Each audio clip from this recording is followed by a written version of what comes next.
Sit down.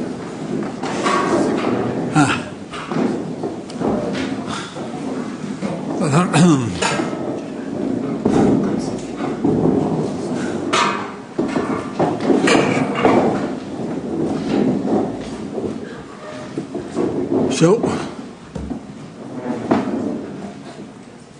Shabbos is Rosh Chodesh Av, begins the 9 days, and then Tisha B'Av.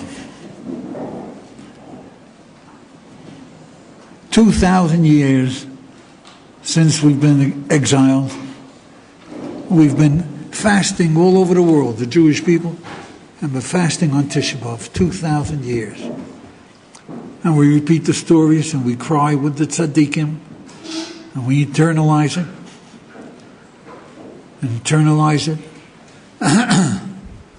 For me, I'm 78. I guess I started paying attention to it 60 years. Yeah. When I was 18, already it's time.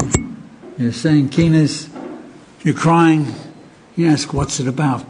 You imagine, 18, I don't know, some of you maybe picked it up when you were 14, some by 12, some when you're 30. But it dawns on you that really, this is history. The Holocaust, the destruction of the first temple, second temple, all the destructions, Yoshiyo, all of the tragedies of the Jewish people for 3,500 years. We recount it. For what? On Tisha B'Av we fast. For what? We're trying to fix it. Trying to fix it. Yeah.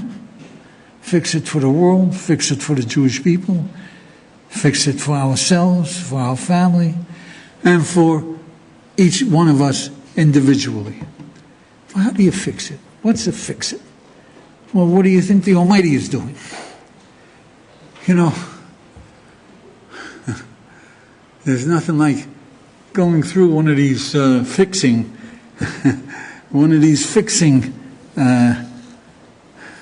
physiotherapy lessons, you know. Straighten you out. Yeah. Ask anybody who's been through one of them. You know, somehow it fixes you. How the heck does it fix you? Yeah? How does it fix you? Well, you better find out. Yeah? Better find out. So I like to tell the story, and it just tells us how much fixing we need, yeah? Because it gives you a measure of what you're aiming at, yeah? So I tell the story of one of our fellows who was a 17-year-old and wandering around the world many, many years ago and became religious and stayed with us, an Orthodox Jew, a rabbi now. And his father sent an older sister to save him. An older sister, well educated in atheism. She was a philosophy major, you know, not one of these. And this was going back 30 years ago when they still had a little respect for questions and answers and evidence and truth. And did you know in the old days they used to respect truth, and there was such a thing as evidence, yeah? And you had to have reasons for convictions. Well, she was brought up in that tradition. So she came along and she decided, you know what? It's true. Torah is from Sinai. So she stayed. And her father was a survivor of the Holocaust. He was outraged. He lost 2 of his children, and he was outraged. I don't know what he would have done. Maybe he brought a machine gun with him. I don't know. But he came direct, and he stood outside our old Beis Medrash, and he was blaspheming. He let go full power with all of his bitterness, all of his suffering, all of the years of Auschwitz, all the terror that he saw, all the terror that he experienced, yeah? And he said, where was your God? Did you ever ask yourself, where was our God? Did you ever hear anybody ask themselves that question? Very interesting. Did you ever hear anybody ask them? It's the people who survived, or our generation ask that, yeah? But who asks about where was God in the temple, the first temple, the second temple, yeah? Did you ever come across a Jew bitter? His daughter is 3 years old and died of leukemia, God forbid, or something, yeah? Why did God do that?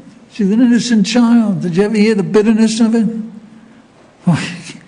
Boy, it takes a heck of a lot to be able to feel that bitterness that another...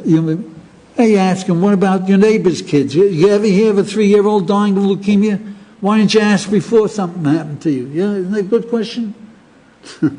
It's irrelevant, man. When it's Mead, we start thinking, yeah? If all that we want is to complain, but we start thinking. What are we thinking? Our Father in heaven, He owes us everything. You know? He gave us life. He gave us a wonderful child. He gave us a wonderful years. He gave us eyes. He gave us hands. Why do my hands shake? I'm only 78. I still have another 50 years. Almighty, come on. Where's the warranty? Joke. Right? But when it shakes and when it hurts, you start asking yourself, why? What is it? What's the meaning of all this? What is going on? So this guy, he came, he was outraged, and all the bitterness came out. And he stood outside of our old base of Medrash, where we use the discovery room, or I don't know what they call it nowadays. And he was blaspheming. He said, look, my parents were more religious than all of you combined. They had more of a reality of a relationship to God than all of you combined. And I saw how the Germans, the Nazis, killed them, beat them to death. Where was your God? Where was He? You fakers, you bums. We're fakers, bums, you know. Where was your God? And it's a tough thing. When a guy's angry, it's a tough thing. If you ever dealt with an angry man, a real angry man, you know, very tough. Very tough, yeah? And this is a real angry man. One of our fellows, a young guy, goes out on the porch outside, and he confronts him. He says, Mister, he says, I just want to ask you one question. Just one question. Just one question. What good is one question asking a guy like this one question? And I said, all I want to ask is one question. Go ahead, ask your question. He didn't stop to wait for permission, yeah? He said, who would you rather be? One of the victims, one of the murdered, or one of the murderers? You hear that one? Who would you rather be? One of the victims or one of the murderers? Profound question, huh? That man had no hesitation. He said, I'd go back to Auschwitz right now. And he knew what Auschwitz was, yeah? Rather than be one of them. Okay, ask yourself that question. Who would you rather be? What does it mean that you'd rather be a victim than one of these murderers? What does it mean? There's something far beyond suffering.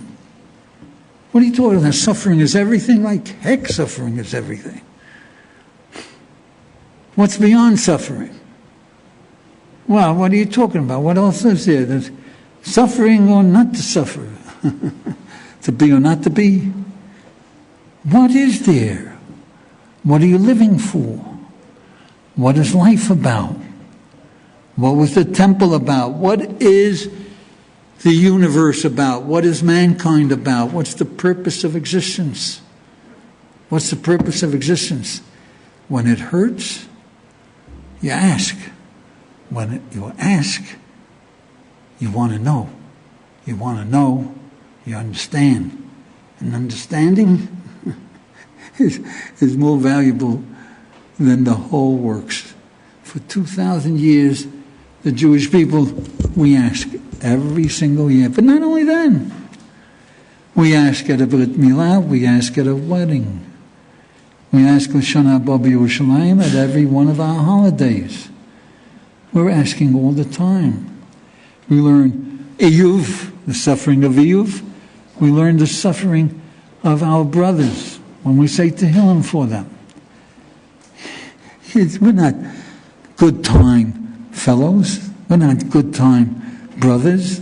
We're not good time thinkers. We're there to understand the essence of existence. And that's all that there really is. Understanding the essence of existence. So on the one hand, we have Tisha B'Av, and we have the fasts, and we have the Yom Tovim when we mourn for the destruction of the temple, and we have all these things that remind us about the destruction. On the other hand, we have the answers, which we repeat a little more often, which is Hashem Echad. That's what we are really looking for, children. There is meaning. We need meaning, or there's nothing. This gentleman who said, I'd go back to Auschwitz right now, never can conceive. He couldn't even dream that it was worthwhile for meaning to go to Auschwitz. Yeah? But what he could see with a clarity that was instant was that this destruction of meaning, which is being one of these murderers, the destruction of meaning is far worse than all the suffering it would entail to go back to Auschwitz and suffer all those victims. He could never have conceived that meaning was worthwhile, suffering all that he had suffered. Never. That takes a heck of a lot longer to learn. Yeah. But on the instant, when it was pointed out to him, which would you rather be? Maybe some of us who've never tasted this terrible pain, we also can realize that the destructiveness of being an animal, a human animal, worse than an animal, that destructiveness is a heck of a lot worse than all the suffering there ever was in this world. The Almighty should give us that we should appreciate the chod, the beauty of having meaning, and the beauty of bringing meaning to humanity, and the beauty of living with meaning in every aspect of our lives.